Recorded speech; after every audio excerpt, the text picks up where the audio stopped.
Hello, today I'm doing it in my car because there's so much noise. There's music, there's a truck, there's people talking. It's a little crazy. So we're doing it in my car before I leave. This way I can just take off when Pat's done with me. We had an interesting day.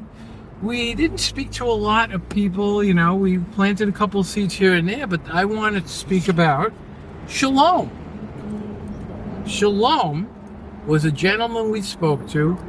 Oh my Lord, he wanted to keep talking when I told him I was leaving.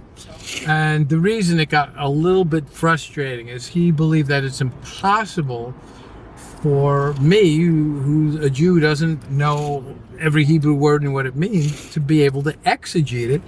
The bottom line is, and I should have used these words because it got very frustrating, is the work's been done for us. That's why we can do it. But he's rabbinical. He believes what the rabbi said. He believes in the Talmud. He believes in the Mishnah.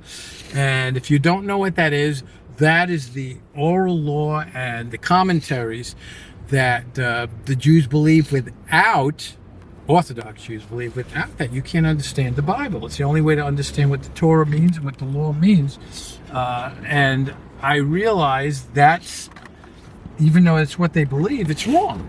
Because we who are Christians, Jewish or otherwise, Jew or Gentile, God has allowed us, because he's done it already. All the work's been done.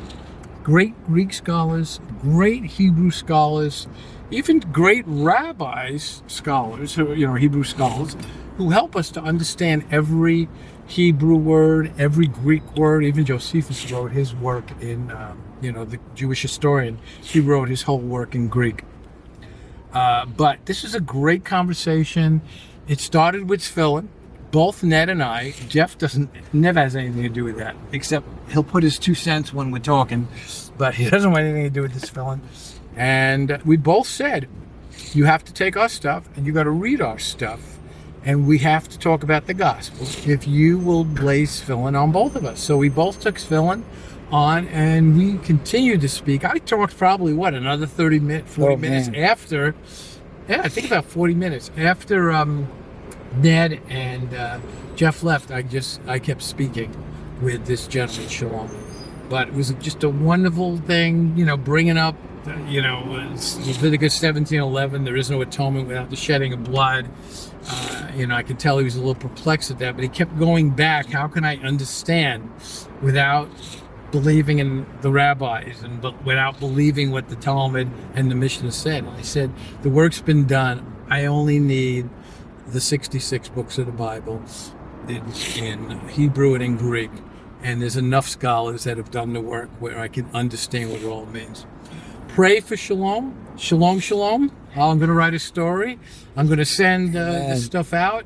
We'll see if I can, what we can do with this wonderful testimony. We're going to be here the next 2 days, hopefully, and do some man on the street. I love you guys. If you don't know the Lord, now is the time for salvation. You need to know your Messiah, Jew or Gentile. We are all one in Yeshua, in Jesus. And if you do know him, share him with someone today. Amen. God bless you guys. I love you. Thanks, Mitch. See you tomorrow, Lord willing. Lord willing. Bye.